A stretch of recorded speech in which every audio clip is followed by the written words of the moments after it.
High, man. All praise to the Most High, man. Clap it up for the Most High. Give the Most High a hand clap. Praise the Most High. Shalom to the family online. They already tapping in, man. Shalom to y'all. Brother Donnie. But Obadiah was already here from the start. Emmanuel was good. Shalom to you, man. Shalom to the elder. Yeah, Zion, man. What's up with you, King? Hope all is well. All right, so look. Today's title of today's lesson is Blaxploitation, right? Blaxploitation. Now, anybody want to give me a definition of exploitation, right? When you hear this word Blaxploitation, what's the first thing that come to mind? Y'all don't have to give me a Google definition. Just I want off the rip what you think exploitation means. To it. White movies from the 60s. Okay, give them the mic. We want to speak to the mic so people online can hear y'all. Shalom to the family online. Blessings to y'all. Love y'all. Go ahead, King. It reminds me of those black movies from the 60s, you know, where all the brothers were hardcore players, you know, and they were treating their women like prostitutes and slapping them and then falling across the bed and all that kind of stuff, you know.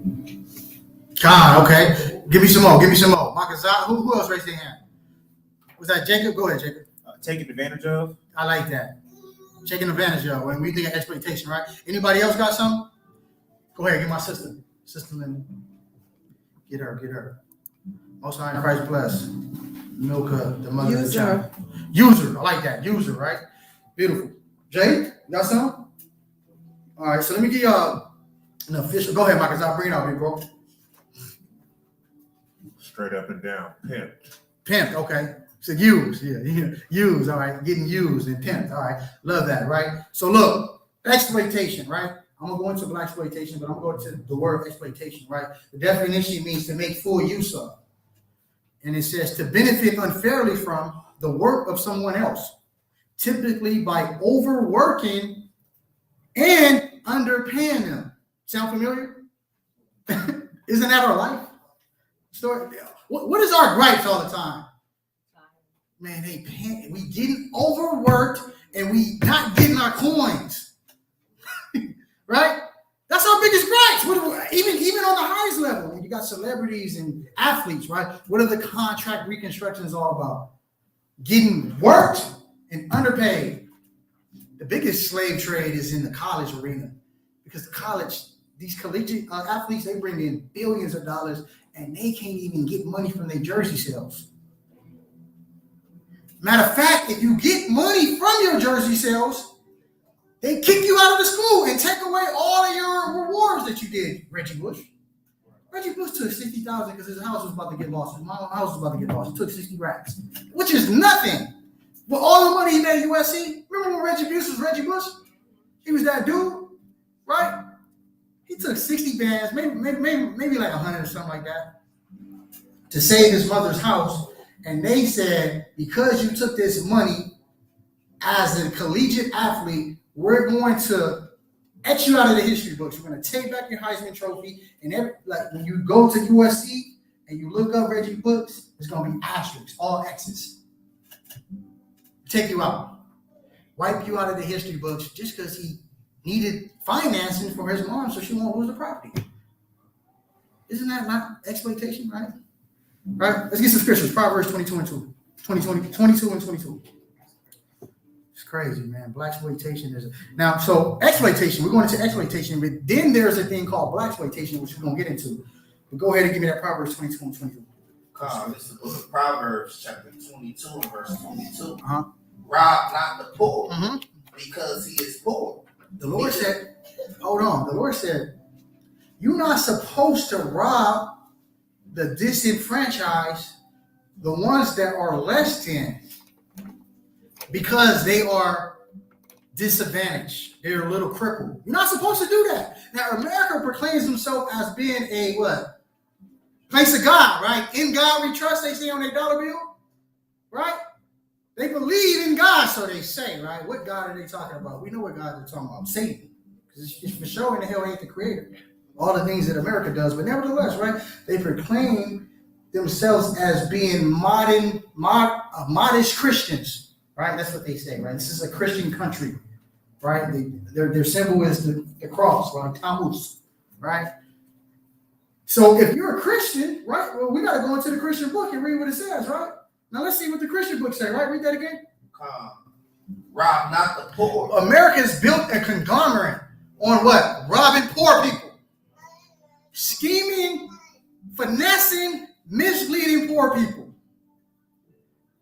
How did America become a dominant powerhouse? Right? Slavery on poor people.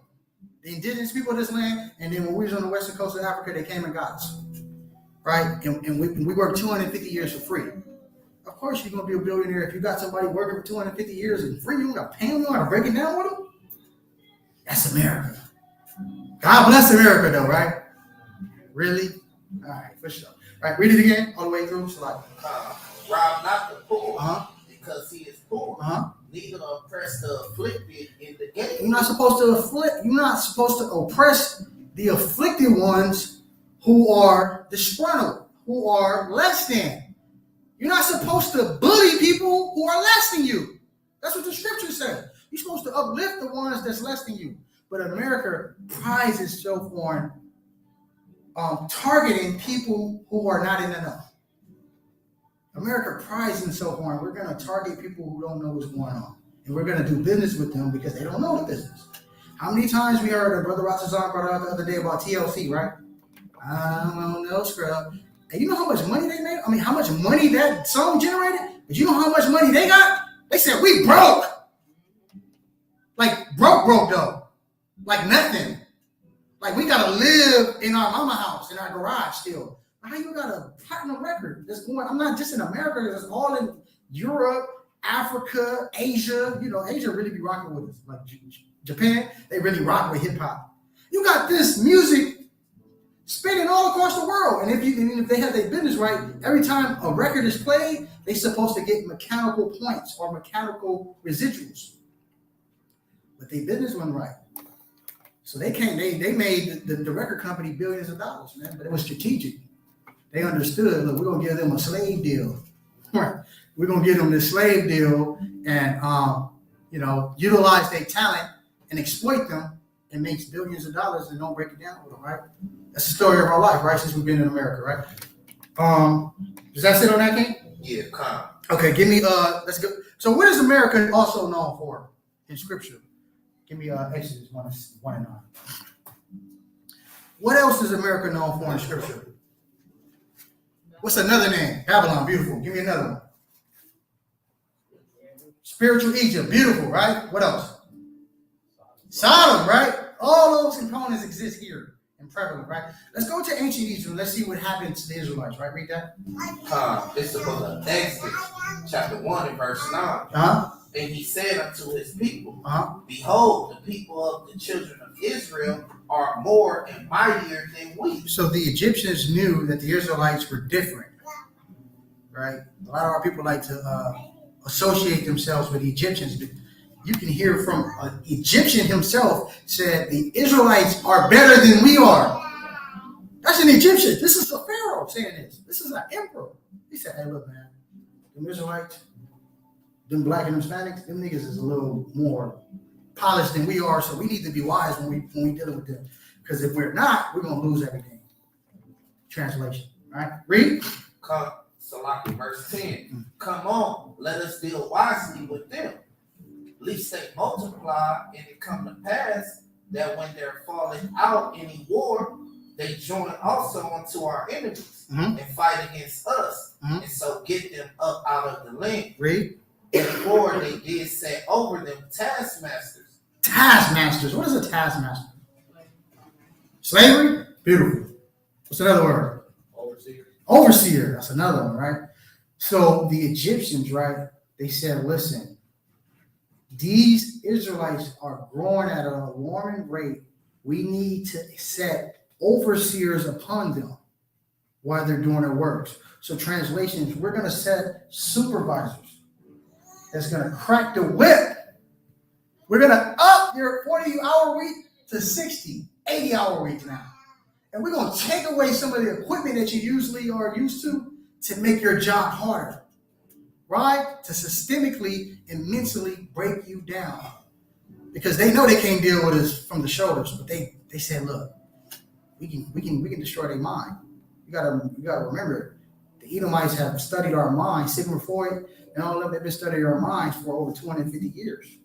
So they understand we're not going to be able to beat them from the shoulders. But you know what we can do? We can destroy their mind. We're going to mentally cripple them. Right? But look, before the Edomites did it, the ancient Egyptians did it too. That's why this place is called spiritual Egypt, because it did the same thing that ancient Egypt did. Right? Read. Therefore, they did set over them taskmasters. Definition of taskmaster: a person who opposes harsh workloads on somebody. I got a song called 60-Hour Work Week. That's the first song I ever wrote in the truth. Literally, harsh overload workloads. You know what I'm saying? To the point where I feel like I gotta rap about it, man. I'm so damn oppressed. And I know I'm not the only one going through this. Everybody going through this, right? But look, same thing that happened in ancient Egypt is going to happen again. That's just how the scripture says. That's why he said he requires the past so you can know your future. If you understand the past, then you know what's coming because it happened before, right? Read. To afflict them with their burdens. Right. And they built for Pharaoh treasure cities, Python and Ramses. Read. But the more they afflicted them, the more they multiplied. That's where y'all get the term, we don't die, we what? Yeah, you got that term. That's from scripture, right? Read. And grew. And they were grieved because of the children of Israel.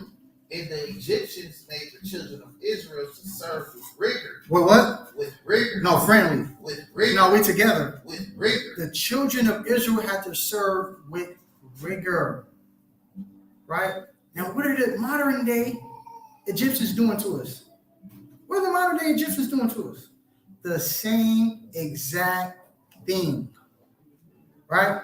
The same exact thing. Serge, do you love your job? You're just doing what you got to do, right? You're just doing what you got to do, right? Now, you got kind of like a little low-key relaxed job, but you know, man, you had jobs where it was crazy, right? Did it feel like slavery? Man, I was just telling my job about Amazon when I was working for Amazon. Talk to the mic so they can hear you. Talk to the mic so they can hear you. I said I was just talking to Makazar about the Amazon job and 12, 14-hour shifts. Work with what? 14 hours.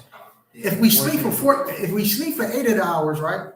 And we work for 14, when do we have any time to ourselves? We don't. Your time don't belong to you, right? That's ancient Egypt being replicated over here in modern day Egypt. This is why they call this place spiritual Egypt, because it's doing the same thing the ancient Egyptians did, right? Read. Verse 14. And they made their lives bitter with hard bondage, in mortar and in brick, and in all manner of service for the field.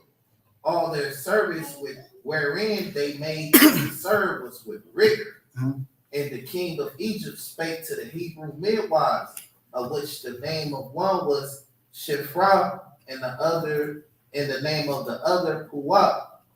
And he said, when you do the office of a midwife to the Hebrew woman, and see them upon their stools, if it be a son, then ye shall kill him. Put a bounty. All black boys, all black and Latino boys is born, kill them. Right? Now, they're doing it more systemically now. They're not doing it like aggressive like the Egyptians. Remember, it's spiritual, so it's going to be a little bit more hitting. Now they're like, hey, look, man, go ahead and get them, what is autism? Give them a couple shots and then get that the autism. They're done if they get that, you know what I'm saying? Now they on SSI for the rest of their life. That's one black boy and brown boy we're going to worry about now. Right? So they're doing getting kids all type of shots and stuff like that, taking them out one by one, systemically. Right? Remember, this place is going to be better than the ancient Egypt. They're going to do it way better. Right? But nevertheless, that was the exploitation that we went through, right? Modern day exploitation, we went through the same thing. Now, look, that's exploitation, right? Those are examples, right? I had other precepts, but I'm going to keep it at that. Y'all can write down Proverbs 28 and 8. We're not going to go there. Now, look, they have something called Blaxploitation, where we're going to target specifically Black and Latinos, and we're going to exploit them. And we're going to be bold enough to call it a genre in film. I don't know if y'all caught that. This is an actual genre, as the brother Toy was bringing out, in film. where you got comedy films, you got adventure films, you got action films, then you got Blaxploitation as a genre, right? Let's go ahead and get the definition of it. It says Blaxploitation goes into the gratification and glorification of negative stereotypes, white supremacists, white nationalists place on blacks in film, television, radio, and all other forms of major circuits of media. Right? So they are essentially engineering our identity to the people. It's propaganda.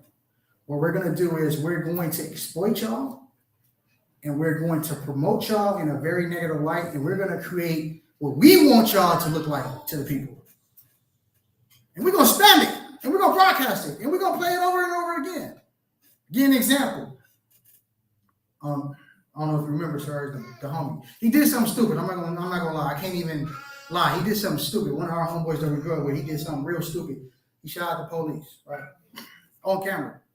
Now, here's the thing. When they showed the story on TV, or I'm talking about dog, right? When they showed the story on TV, they got the most, he was a nice looking dude. He always had the jury on, he was fly and all that. But they got the most hideous picture you can find of him. I don't even know. They digged it up. They made him look like his lip was black. They made him look crazy, right? When they aired the story, so they could make it be depicted in the minds of the people like he's a villain. We can kill this nigga, right? This is how they socially kind of in the windows they get into the minds of our people. So if they did kill him, which they did shoot him on camera, I would show it, but it's too graphic. I'll show you the thing I'm talking about. I'm not gonna show it though; it's kind of graphic. Where he shot him down, and then they showed this image, and then they kind of went into all the wicked, the things that he did, and they depicted him in a very negative light to justify their predatory, aggressive nature that they have on our people. Right? That's what it's called. That's how you exploit people. You know what I'm saying? Now, this is what white supremacists do. That's their job, right? We're going to gratify and we're going to glorify negative stereotypes upon your people so we can socially engineer the up-and-coming generation to be negative. Chief Keef, socially engineered. Chief Keef is the progenitor of drill. How many of our young boys is trying to be drill rappers right now? Everybody. Chief Keef was the progenitor. He's the prototype. He went platinum first. But I was talking to Sirs that Sirs don't remember him, but Chief Keef was the first one. Yeah, the biggest records. What is the song? That's that ish I don't like. Son, that's that thing I don't like. He went platinum first, and then they used him as a prototype, and then came from him all the little offspring gremlins. Now you got all of them. Little Perp, Little Xan. they all, but it's all predicated on that type of music. Blaxploitation. Right? Now here's the history behind it. Blaxploitation is an actual genre in film, like I talked about, primarily designated to middle-class blacks. Right? In the 1960s, Hollywood had suffered a major financial loss, right? And I'm gonna go into a little bit of history on why this happened. You had white people moving out of the city. So you had white people that lived in Compton, you had white people that lived in Watts, you had white people that lived on the west side, and they moved back to the caves in which they came from. They went back to the caves. They went back to Ukaipa. They went back to Redland. They went back to Oxnard. Boy, dying, right? But this is just their natural habitat. You know what I'm saying? And the reason why they did that is because we had an influx of black people who left the southern states called the Great Migration. Y'all familiar with that? A lot of our brothers and sisters, we all descend from the South or the Caribbeans. And we left those areas, right, to get away from what? Roman persecution. The same reason why we left Jerusalem to go to set up in Africa to get away from what? Roman persecution, Greco-Roman persecution. Because who was America? Greco-Romans all over again, right? This is why we got to know our history. The scripture, the Bible commands us to learn our history because it repeats. You see that? We was in them, let me look it up. We was in them slave states, right? We was over there in them slave states, and we was slaves, right? And then they had something called Jim Crow laws. Anybody familiar with Jim Crow laws? Talk about it. Who want to enlighten us on the Jim Crow laws? Anybody? Don't matter. The Jim Crow laws is originated in the South, where they had basically, the segregation going on in the Jim Crow South, where basically it further oppressed us as Black people. The reason why they created Jim Crow laws is to let us know we ain't running nothing, and we got to stay in a certain space and place in the South, because that's where a majority of our people came when they went when they came to America. Boy, Marcus, I'm a scholar. He's smart, man. He know everything, bro. He always be answering all the questions. He know everything, man. Shout out to Big Bro, man. So look, beautiful. What he said, that's exactly what happened, right? We were suffering not only physical persecution, but now we were suffering systemic persecution in the South. So what happened was, we was like, let's get the hell out of here, man. We gotta go. All right? We're not gonna be able to break any plateaus over here in these southern states. If y'all can look on the screen, right? These southern states right here, the so-called Bible Belt, right? That's how ironic they call it the South, the Bible Belt. And that's the most wicked, vile, disgusting place on the earth. You know how many slaves they hung here? You know how many women they raped here? But they got the nerve to call it the Bible Belt. Nevertheless, I digress, right? Nevertheless, our people left these areas, right? And then they came to the West. They came to California, they came to Arizona, they came to these Western states, and they set up, and they had a whole lot of success. This is what they call the Great Migration. They were getting away from the Southern slave master who were taskmasters, who afflicted us and put hardcore, rigorous bondage on us to the point we couldn't move. So we left, and then we set up over here. And this is where you see the progression. You see what? Baldwin Hills. Right? Baldwin Hills, a lot of successful Black owners who have a community full of millionaires.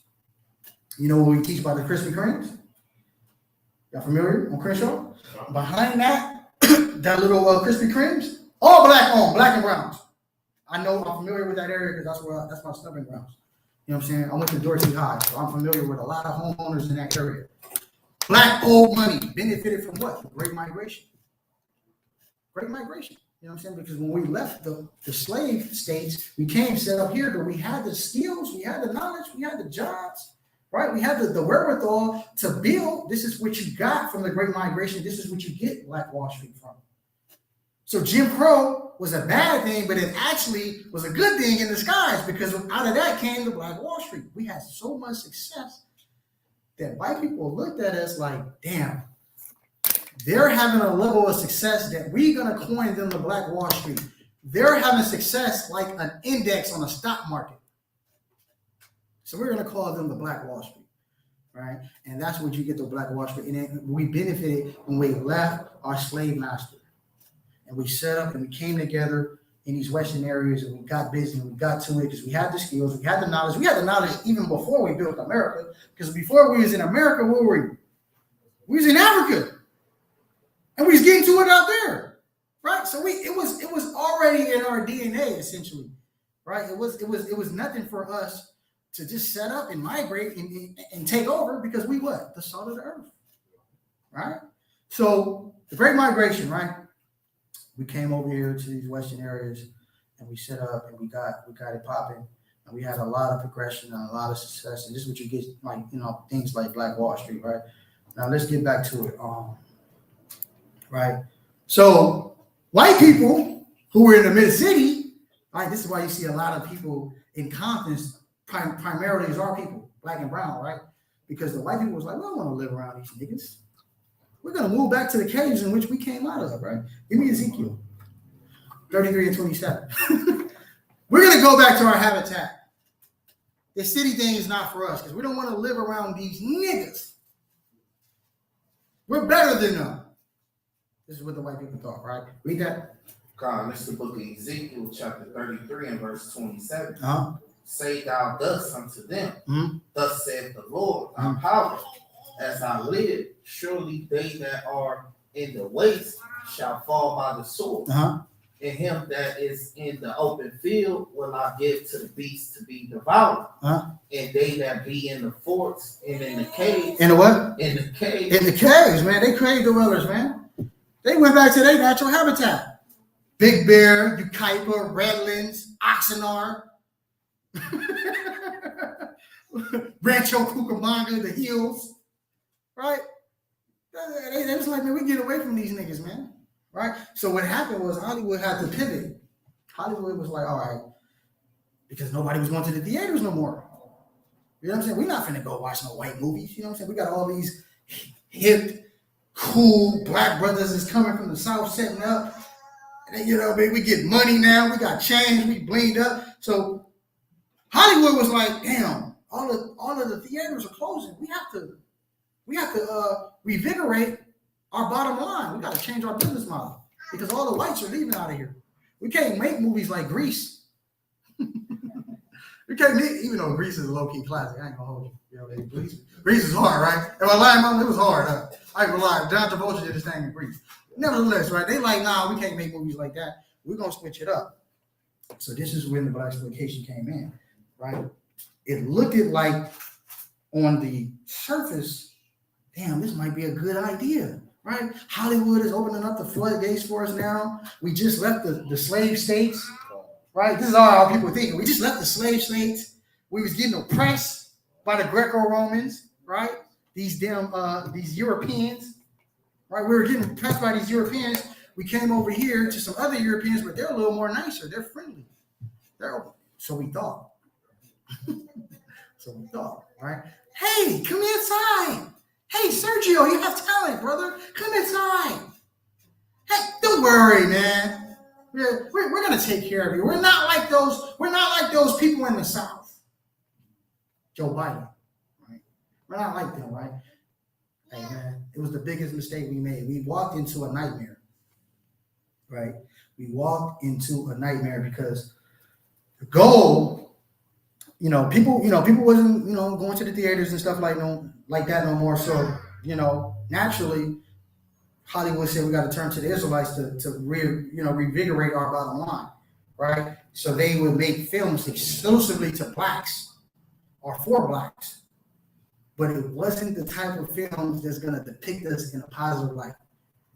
They're not going to make us doctors. They're not going to make us lawyers. They're not going to make us emperors. They're not going to make us kings and barons, which we are. Now, we're going to make them prostitutes, sluts, drug dealers, killers, gangbangers, pimps, right? Thieves, right? And we're going to spam it. We're going to spam it and we're going to keep it going. We're going to propagate this madness so we can raise up the up-and-coming generation and mislead them and decimate their character. This was a plan. That's why I said Blaxploitation and the diabolical, because you have to be sick and inhumane to think about something like that. I can't even think about nothing like that. I don't even think that to that degree. Like I'm going to destroy 5 generations from this. We're still recovering from this Blaxploitation right now. Because who are the offspring of this Blaxploitation? Tony Yayo. You see his name? Tony Yayo. The Yayo that he seen Tony Montana do. See how he covered the name? Yo Gotti, trying to be like the white boy that was selling the dope. French Montana trying to follow Al Pacino. You notice that? We still dealing with those ramifications still to this day. Right? Everybody talking about dope. It's now when it's work now. This generation is on the dope. You have the sellers, but now they own the dope. Because now you got niggas names like Lil Xan. I pop Xans all day. So much that he had the confidence to name himself Xan. Little Xan. Man, madness, right? Blaxploitation, right? Now, let me see something. Give me a precept, Bob. Let me see. Blaxploitation, like I said, it's a genre in the film, and it did not work in our favor. At first glance, it looked like it was going to be something good for us, because you got to think about how we was thinking. We was like, damn, we just left our slave master. We came over here. They're giving us jobs. We creating our own businesses. The banks are a little more nicer. They're a little more liberal than they are in the southern states. We kind of rocking out. So we thought, right? And then we found out it was a nightmare. Let me refer to a video real quick. Play this video. I want y'all to hear this.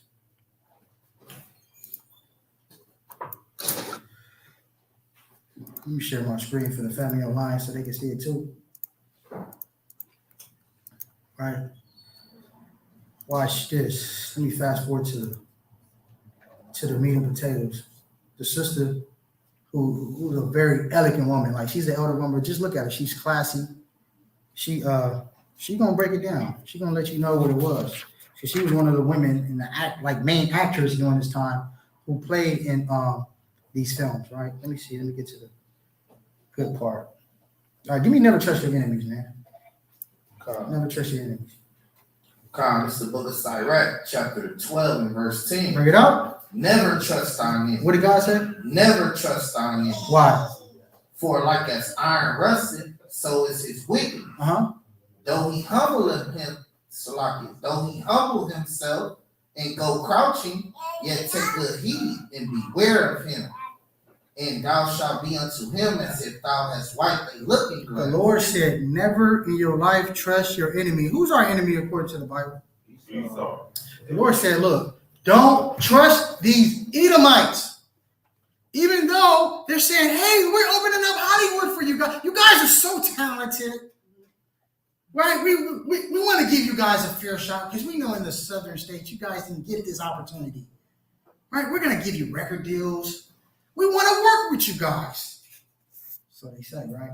Now here's a sister that worked in this film industry during this time. Very classy. You can see she's elegant. She looks nice and all that. Watch what she said. In filmdom where it was going to be seen.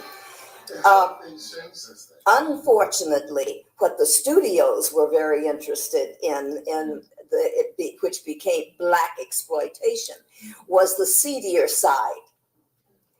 And no one saw it coming, what you were doing, because as actors, you're playing a role, not being yourself. You're playing a role. And before you knew it, that's all that was out there. So I did one film, madam, and that was 40 some years ago, and I didn't play another one until now, and many other roles in between, but no more black exploitation films, because after that one, all I saw was the opportunity to show, to take off, women to take off their clothes, black men to leave their wives and have bastard children running around, to be dope artists and to demean the black race, and never seeing while that exists, never seeing the other side of us, of who we are. The diamond faceted person. You see that? They said, we're not going to depict y'all in a positive light. We're going to let y'all come, but we're going to destroy and decimate y'all character. And we're going to ruin the next and coming generation. Because these kids looked up to who? Superfly. Pam Grier. Beautiful woman, by the way. But what was her roles? She was a hoe in every film she was in. Every single film Pam Grier was in, she was taking off her clothes. Or she was getting passed around. Or she was a drug dealer wife. Programming. They understood that we're going to program the next generation, because what's the offspring of that? Cardi B, Megan Thee Stallion, Nicki Minaj. Look at her name, Nicki Minaj. That's a pause, low key. I'm having Minajes openly. Biggest artist in the world. Her name is Nicki Minaj. Our forefathers is turning over. You think Deborah went out and held down before like she had to, for our sisters now, the daughters of Zion, to call themselves a menage a trois? Blaxploitation. This is the offshoot and the ramification and the end result of blaxploitation, right? Now, see, now the goal in mind, right? This is their goal in mind, Hollywood. They was like, we're gonna manipulate, we're gonna brainwash, and we're gonna engineer young, impressionable kids, young kids. We're not really worried about the civil rights movement. You know, there was activists. We're not worried about that, but we're gonna get their kids though. We're gonna get Vince. You and my dad, y'all around the same age. We're gonna get y'all. We want y'all. We don't want your parents, because your parents is a little bit more polished than y'all. They seen slavery. But we want y'all. We want the baby boomers. We're gonna get y'all, right? Said the impressionable kids with content and behavior that was detrimental to our community. Whites figured we can kill two crows with one stone. They said, look, we're going to promote white superiority and white persistence, right? While simultaneously, at the same time, we're going to demean and decimate the character of the black man. So we get to depict ourselves as the meteor darlings and the great noble white people, the great white hope, while at the same time destroying the character of the black and brown man and woman. And they successfully did it. They successfully did it because all our youth want to be thugs and hoes. I look on Instagram, all of our sisters is on OnlyFans. Popping it. No shame, no care. They successfully pulled off blaxploitation, right? They successfully did it. Now, why did Hollywood do this, right? Well, like I said, they was like, well, we need to revigorate our bottom line, but we're not gonna revigorate our bottom line by helping these niggas. We're gonna destroy these niggas. We're gonna look like we're helping them because we're giving them money, but we're gonna destroy them. Never take a gift. Give me that. You can't take a gift from your enemy. You take a gift from your enemy, you lost. You thought you won, but you really lost in the end. What's that? Ecclesiastes 7:7? Yeah, give me that. Ecclesiastes 7:7. Bring that up. This is the book of Ecclesiastes, chapter 7 and verse 7. Surely oppression maketh a wise man mad, and a gift destroyeth the You heart. can't take a gift from your enemies, man. The Lord said the gift destroy your mind. They're not that bad. I mean, look, I made it out the projects. I have a big house, but what about your people? What about your people that's destroyed, that look at you like this actor that you really not? Future, right? Future talking about Xannies. He got a song, Molly Percocet. He said he don't even do that ish. He said, matter of fact, I'm a lightweight. I don't even drink like that. But this nigga is socially engineering and programming kids that really believe, hey, I'm about to pop 10 perks tonight. I'm on. Sold his people for crumbs. A little punk, little 10 million, whatever you get, ain't nothing to what the Lord got in store for us. Right? So you sold your soul to the devil for nothing. For a little season of fun, a little season of females, a little couple of, you know what I mean, little models here and there. Right? Right? But you're going to die in that lake. Right? So you did all that to die? I'm trying to live. I don't know about y'all. That don't make no sense to me. That don't sound like a good proposition or a good deal to me. Right? So Hollywood film, right? The directors, the producers, the talent agencies, they said, look, we're going to typecast blacks and browns. And we're going to put them in specific roles. We're going to make them hoes. We're going to make them prostitutes. We're going to make them strippers. We're going to make them single black mothers, strong, independent, single black mothers, big mama house type films. We're gonna just strategically propagate and continue to spew out these type of films. We're gonna make the men gangsters. We're gonna make them gangbangers. We're gonna make them murderers and thieves. We're gonna give them big guns. We're gonna give them rags. We're gonna give them dope, and they're gonna influence the up and coming generation to be like this. We're gonna glorify a very negative. How the hell can you be in God you trust and you do something like this on purpose? And then they hide behind where it's just entertainment. How is it entertainment? Because when I go to my projects, my people really live in this. They not playing. They sincere. Niggas 19 really with the blower out there trapping for real, not playing, selling dope, all that. They're not playing. They looking at Superfly and they're impressed by this. Matter of fact, I'm gonna get a video that the brother Rogers did. He talked to Freeway Ricky Ross, and Freeway Ricky Ross said, "I was infatuated and enticed by Superfly." Let me find it. No cap. Watch this. Rother did. Hey, clap it up for the young OG Rother, man. That boy Rother can put that work, man. Real talk. Hey, man, he modest, but he did some. Rother did some stuff in Israel, man. I ain't gonna hold you. He gave Kendrick Lamar the truth one time when he seen him. No cap, like Rother been out in these LA streets for a minute, man. Look, he got the little dovetail. Look at Rother, young boy. This young Rother, this is like 25, something like that. Young boy, you know what I'm saying? Getting it in. Talking to the biggest drug dealer that ever touched California. You know what I'm saying? It's a big thing to me. Like y'all might look at it like, nah, hey, Rother, this is a big thing. Like he got the top drug.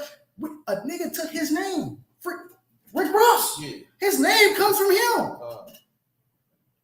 You see how Blaxploitation, how it continues to replicate and it continues to breed another one, and another one. Right? Now watch what he said. Watch what the brother said. Watch it. That's really where you start at, where the seed was wanting someone. Let me find something. All the guys who were controlling the drug market at that time, Right. they just took them all off the street. To the drug first? Like, how were you first introduced to the drug and then get the idea? Well, the first time I was really introduced to it when the seed was planted in my mind, because I mean that's really where you start at, where the seed was first planted in the mind. I believe the movie Superfly. You heard him? First. He said the seed got planted. Salakia. He said the seed got planted in my mind when I seen the movie Superfly, as the brother Toy was bringing up. At first, I was just trying to play sports and play marbles and pogs. But then I seen the Superfly movie and was like, aha, I can be that. All right. Now Esau understood that. That's why he said, we're going to give these niggas these film positions. We're going to invest a lot of money in them so we can destroy 3, 4, 5, 6 generations. Esau ain't playing fair. That's why we can't never be cool. Never. And our little coon idiots that think it's all good, that don't know no better, not understanding, like, how could you ignore this? This place is literally built on blood. Give me that on 3-1. That's so much bloodshed. I couldn't even think about that to my worst enemy. All right, I don't want you, so I'm gonna kill your kids, your grandkids. I want them, I'm gonna kill them. I want, the grandkids, the great grandkids, I want them to die too. I'm gonna give them poison.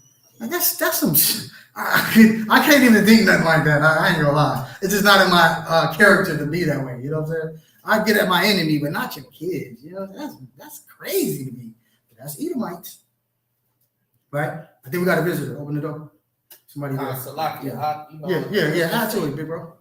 They say in the hood, they say you don't get no brownie points, but hitting up kids and grandmas and things like that.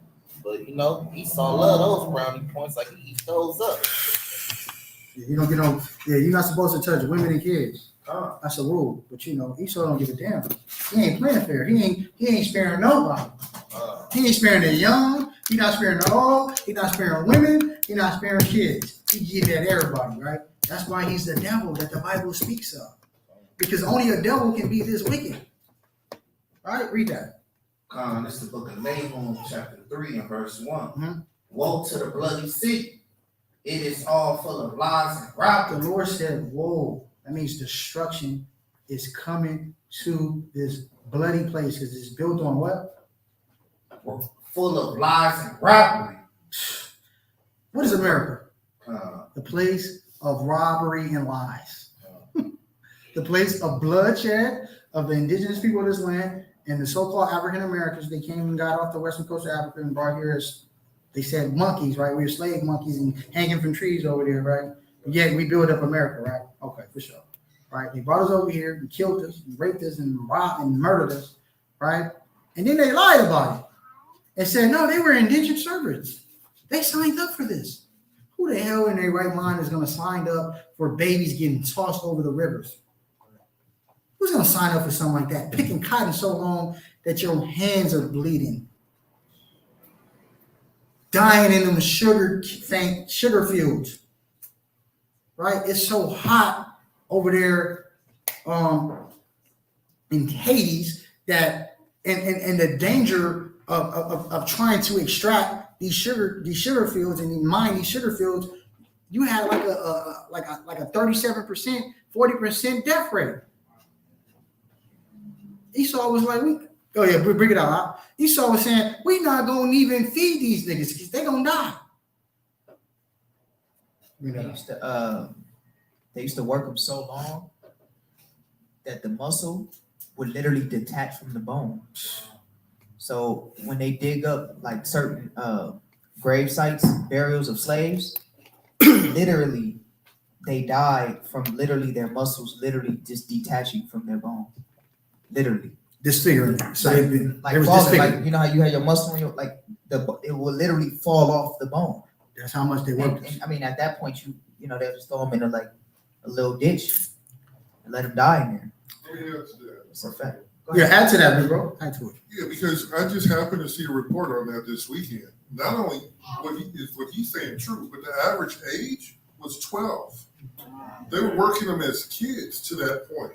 They excavated a grave site in the South and found out that the average age of these slaves that were buried at the site was 12 years old. And somehow, over the years, they can still tell that they died the way Ratazar just explained. You know, working so hard that the muscle detached was gone. 12 years old.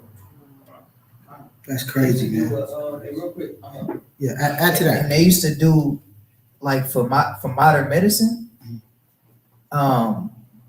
You know it's called a vaginal I forgot what it's called, but it's speculum. There it is. Yeah, there it is. What is it, Vince? Speculum. There we go. And how they actually created that was they would take slave women. Hiram Sims is his name, actually. They would take slave women and experiment on them alive. And they would use them old wooden and old silver spoons, some real old big ones.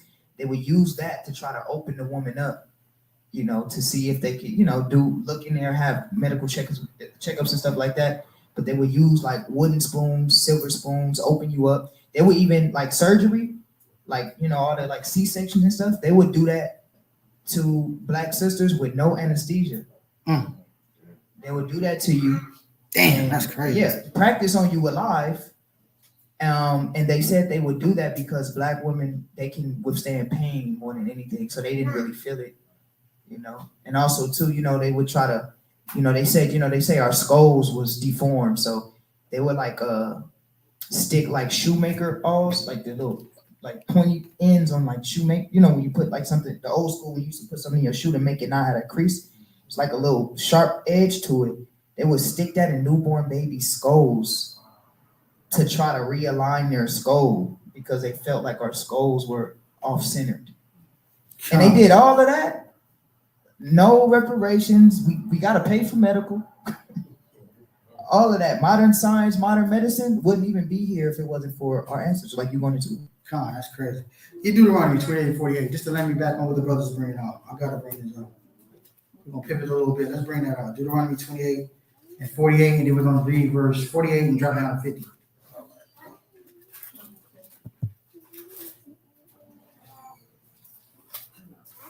The book of Deuteronomy, chapter 28, and verse 48. Therefore shalt thou serve thy enemies, which the Lord shall send against thee, in hunger, and in thirst, and in nakedness, and in want of all things. And he shall put a yoke of iron upon thy neck until he have destroyed thee. Drop down to verse 50. Verse 50. A nation of fierce countenance We shall not regard the person of old, nor show favor. So if you was 95, you in them fields. If you 8, you in them fields. They didn't care if you was old and elderly. They didn't care if you was young. I had a picture. I wish I can have it's in my phone. Let me see, man. Because I'm family online. Nevertheless, this baby had to be at least 2 years old. He out in the cotton field. Now, I'm not sure how much you can do as a 2-year-old, but he was out there in the fields.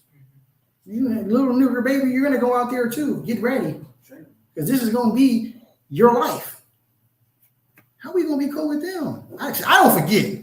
When I see Edomites, I think about slavery. I don't think about right now when it's so-called all cool now. My mind immediately go to my ancestors, cutting out pregnant women, playing kickball with them. Yeah, I ain't forgot. It's in the forefront of my mind. I know you a demon. You a liar. Now all I got to do is keep asking you the right questions. You won't show me your devil. Right?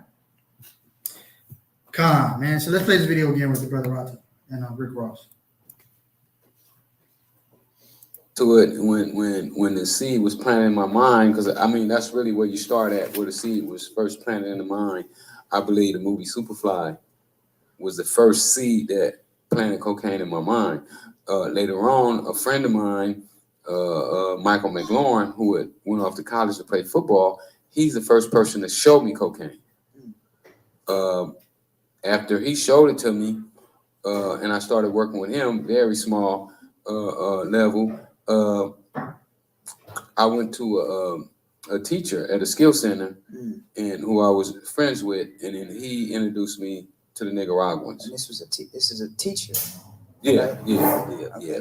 Well, what he did is he explained to me is that all the things that he had, he didn't get them to teach in school. So teaching was his cover up. He's like, hey, look, bro, that's my cover up. That's my, my little tax return job. This is what I do. You think I got the Ferrari and the jacket and the dry away from teaching? Are you kidding me?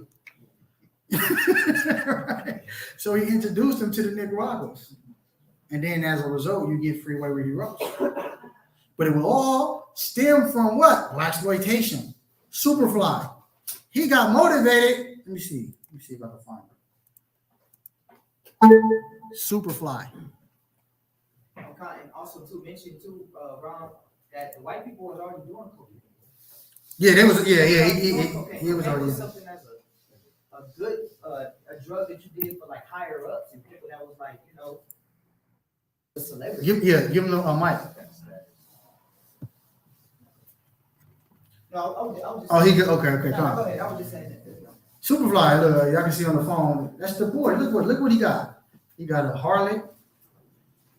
He got the Cadillac. They looking clean. He got the blammer in his hand, and he got a whop of money. What do our youngsters do? This right here. They got the strap, they got the money phone, and they got the half-naked women. Blaxploitation. They don't even know why they're doing it. They're not even knowing why they was programmed to do these things, man. And this started back in the 60s. The brother was bringing up. We're gonna destroy your generations. It's coming. You civil rights niggas that's trying to be right. We're gonna destroy your progeny. They're not gonna be like y'all. I promise y'all. They're not gonna be like y'all. They're not gonna be like Huey P. Newton. They're not gonna be like Martin Luther King. We're gonna make them pimps and hoes. So hey, come to Hollywood. So we found out it was a nightmare. You know what I'm saying? Because Esau is strategic. Y'all playing checkers, he playing chess. He trying to destroy you. He ain't playing, and he not playing. We out here playing. He not playing. Miseducation, right? The progression, miseducation, stop and fricks, right?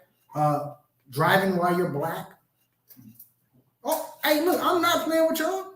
Y'all niggas is going to be subservient to me. Hey, go ahead, big bro. Yeah, give him the mic. Give him the mic. You talk about experience. Go ahead. When you said mentally how they break us down because they couldn't do it in physical form. Right. Back in slavery days, they'll sodomize a man in front of his entire family. Won't kill you, but what's sodomizing? Your mental is gone. Because no longer can you be a leader and your strength is really gone. You can't go home and stand up to be a man. They played mental games from way back then, and it's still trickling on to this day. Thanks. Yeah, that is what you said, Aki, is a big thing. That is the reason why we have so much division between black men and women, because of we're still dealing with the ramifications of slavery, where the woman, I mean, think about it. You're the man, you're supposed to provide, you're supposed to protect this woman, you're supposed to honor and uphold the house, and she see you get violated, and you don't die. And she like, you gonna let me go in here and you gonna let this white boy rape me? You're not gonna do nothing? She never gonna respect him. And what she gonna do? She gonna teach her daughter to think like that? And then her daughter's gonna grow up hating man, and then the cycle continues. And then this is where you get the clash, black women, black men, where they hate each other. You ain't shit.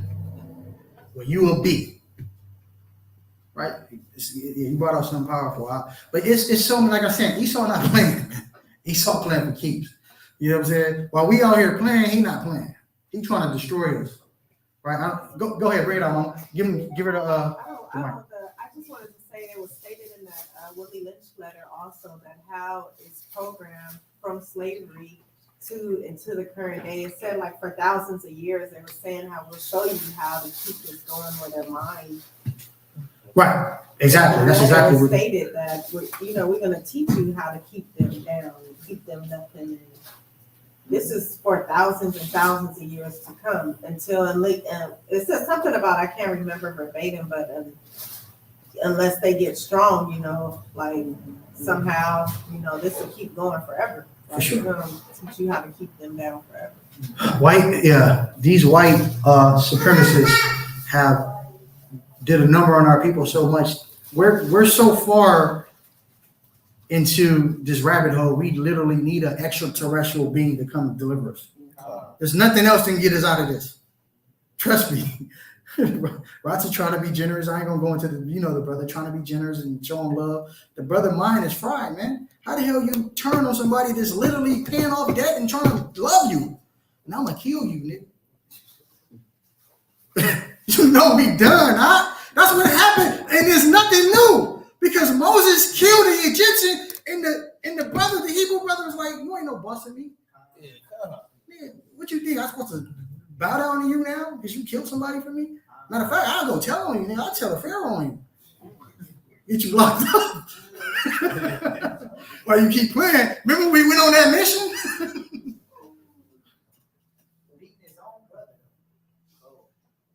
Hey man, it's crazy. Yeah. What Mama was going into that's exactly what's going on. And I think he said to some degree they need a savior to come get them. We got one though, right? Everybody take the claim and fame to, right? Or people over here, they in ignorance, they don't know. Everybody talk about Jesus, right? Yeah, Jesus, right? The Black Messiah, he gonna come get us out of this. If you keep the commandments and you have faith, he's gonna come get us. Hey, give it up for the Most High, man. He gave us his only begotten son. We are going to win in the end. You can believe that. You can take that to the bank. You can bet your cryptocurrency, your stocks, your 401k, you know what I'm saying? Whatever the hell you think of value, we are going to win in the end. Thus saith the Lord, right? Give me Jeremiah 9:3. Jeremiah 9:3. All right, so you see Blaxploitation, man. That was a good video. I suggest y'all, go. If y'all ain't seen this video, family online, go ahead and pin this one. Ratza and the brother Freeway Ricky Ross, they had a great discussion, man. One of my favorite videos of the young OG, Ratza Zan Shayan. All right, bring that up. Jeremiah. It's the book of Jeremiah, chapter 9 and verse 3. Mm-hmm. And they bend their tongues. They what? They bend their tongues. Read. Like their bows for lies. Damn. Y'all caught that? Now, what is the Edomites' tongue? How do they get their message across? TV, so media. The Lord said they're going to bend their tongue or their messaging vehicle, right? For what? For a lie. We're going to lie to y'all. We're gonna socially, systemically, and purposely lie to y'all forget the name of the woman. I think her name is Eldon. Damn, I can't. So Ellen Browder or something like that. White feminist, right? She purposely targeted our sisters, right, who were strong, standing by their man during the civil rights movement. Hey, you guys are being oppressed. You can be free. Why do you have to be housewives? You don't have to be a housewife and carry babies. You can be a boss. You can be a boss ass bee. All right? Come over here and be like the man. We can see they just trying to keep us down. Why we gotta wear dresses? We can wear pants like them too. And then our women bit into those lies like Eve did. The fruit that she bit into was the fruit of lies. Right? She bit into it, and our women did it again. They bit into it, and now you have a divide between black women and black men because of that. And now there's a friction, constant fights, right? And then she later on, you know what I mean? I guess she's trying to like, you know, clear up her little sins, you know what I mean? Because she's like 80 now. She's still living, the woman, the program on women in the 50s, she's still living right now. She's like 50, 60, you know what I mean? Like, she like 80, 90, something like that. And she was like, I lied to y'all. I told y'all feminist, you know, this whole feminist thing was the right thing. I lied to y'all. It's not even biologically apt for y'all to be like men. In your anatomy, it's not even wise for you to be like men. And all of these women who programmed our sisters to be like men, to be bosses, to go forego marriage and to go get the job and the degree and, you know, try to live their life, right? You ever hear something? I gotta live my life, right? That was all programmed by these white women. And they said, hey, look, we lied to y'all. This is lonely. We got this big house. We got the money. We got the cars, but we ain't got nobody to pass it down to. The woman said she was scared shitless. Excuse my language. She said, because I don't got a king to go see if there's an intruder in the front of the house. So I got the bag. I got the money.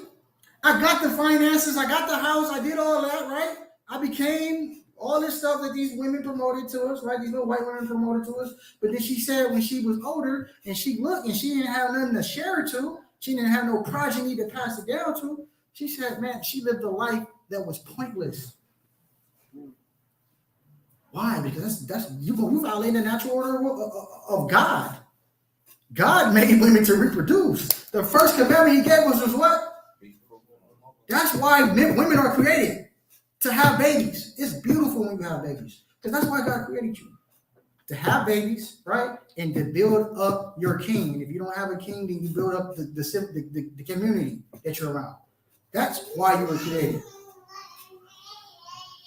But you let this white woman come in and bend, right? As it says, read that again. Bend their bow or bend their tongue to what? Salakia, verse 3, and they bend their tongues like their bows for lies. They bend their tongue like a bow. So a bow, what is a bow? A bow and arrow is a weapon of destruction.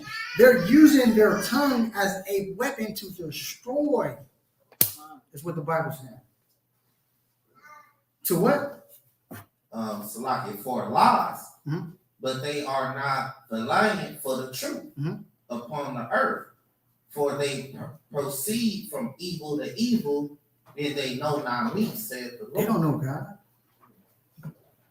These demons that's socially engineered, I mean, you know you can't know God to do something like this. Like I said, that's why the Lord said, I got to give you my anger, because even me understanding all this, I still don't have the sick mind to want to do this to like 50,000 generations of Edomites. You know what I'm saying? Even though they did it to us, I don't have the mind to do that. You know what I'm saying? This is not in my spirit to do that. That's why the Lord said, I got to put my spirit on y'all, because y'all not mad enough. Right? They literally meditate and they have think tanks and they sleep on ways they can further oppress us. Right? All biblical prophecy being explained, right? Read. Verse 4. Take ye heed every one of his neighbor, and trust not in any brother, for every brother will utterly supplant, and every neighbor will walk with slanders, and they will deceive every one his neighbor, and he will not speak the truth.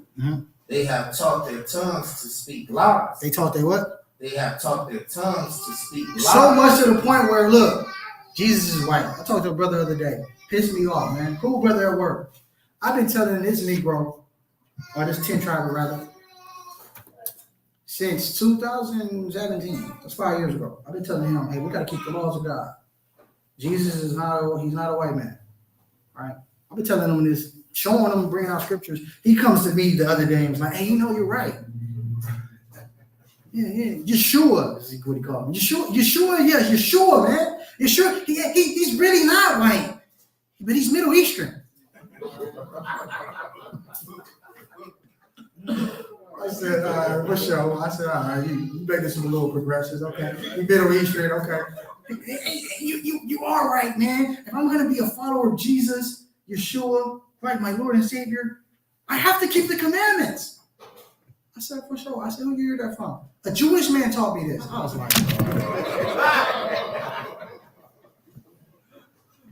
I said, man, I was so sick, man. I was angry at him. I'm like, bro, so your brother that's really a Jew, right? Your brother that's really a Jew teaching you these things, I'm not good enough. You got to get it from Massa for it to be real. When I've been telling you 5 years ago, we got to keep these commandments. 5 years ago, we got to keep the commandments and faith in Christ Jesus. But you waited a fake Jewish man to validate these claims that I've been showing you in scriptures. That's why I was telling you, Jacob, I was you way before you. Rata had to sit me down. It's like, hey, you got to let your light shine through your works. They not going to listen. That ain't your fight at the job. You talking about head ups? Man, I was slaying ish. I was serious. You know what I'm saying? But I stopped because I understood this is not checkers, man. It's like Most High. He's moving the piece, man. A brother probably can get this seed, and then the Most High sprout it 10 years from now. So once I understood that, I left it alone. I'm just, y'all gonna see me, and I'm the quiet dude, with my hoodie on. I probably got the scripts going, and that's it. Hey, where those little things and tassels on? Oh man, it's a clothing line, my brother. Little clothing line, my brother hooked me up with. This is pretty nice. Okay, yeah, for sure. All right, have a good one, brother. I ain't giving you. Hey, if y'all want this food, go to Believers of the Way channel, Believers of the Way, and subscribe. You really serious? Okay, then we on 108th and Avalon. I give you the address. 430 class. I ain't giving y'all this food no more. I'm not casting this pearl in this gym to swine no more. Y'all ain't worthy of this, because when I was giving it to y'all didn't want it. You know what I'm saying? We gotta understand that. We ain't in the convincing game. We ain't trying to. Hey, look, we know what we got. We got a pearl, we got a diamond. I ain't gotta explain nothing to y'all. Believe what you want to believe. I got this truth. Watch me get this kingdom though while y'all playing. Right? That's right. Where are you at, King? Salakia, verse 5. Yeah, drop that. Give me Sirach 42 and 18. Sirach 42 and 18. Sirach chapter 42. I don't know what's this about on my screen. What is all this about? Give me that. 42 and 18. Bring that up. This is the book of Sirach, chapter 42 and verse 18. He seeketh out the deep in the heart and consider it their crafty devices. Their crafty what? Devices. What is crafty devices? Blaxploitation genres in film. That's created to destroy the character of the black and brown man and woman in America. That's a wicked device. Right? Drop that. Give me Ecclesiasticus in your apocrypha, chapter 10, verse 30. Ecclesiasticus chapter 10, verse 30. It's the book of Sirach, chapter 10, and verse 30. The poor man is honored for his skill, and the rich man is honored for his riches. The rich man is what? Honored for his riches. So you got the poor man that get recognized for his skills, right? This is why you see majority of our people really want to be what? Athletes or entertainers. That's all we get. You don't see none of us really want to be judges. You don't see too many of us want to be doctors. You don't see too many of us want to be lawyers. I mean, it's a little bit more now, but back in the day, it wasn't like that, right? We wanted to be entertainers, or we wanted to go dribble a ball, right? Because the poor man, what? Read it again. The poor man is honored for his skills. His skills, right? We're gonna honor you because you're skillful, right? The only reason why we know Michael Jordan is because he can shoot a basketball. We would not know and he's no, don't get me wrong, I love it. Your arrogance is that he one of them boys, man. You know what I'm saying? Greatest talent, greatest show ever. I mean, at least in my eyes, witness. But he's only honored because of his what? Read it again. The poor man is honored for his skill. That's the only reason why he's honored, not for his mind. I'm trying to get honored for my mind. Solomon, right, has skill in what? Wisdom. That's why he was the greatest, one of the greatest Jews that ever walked the earth.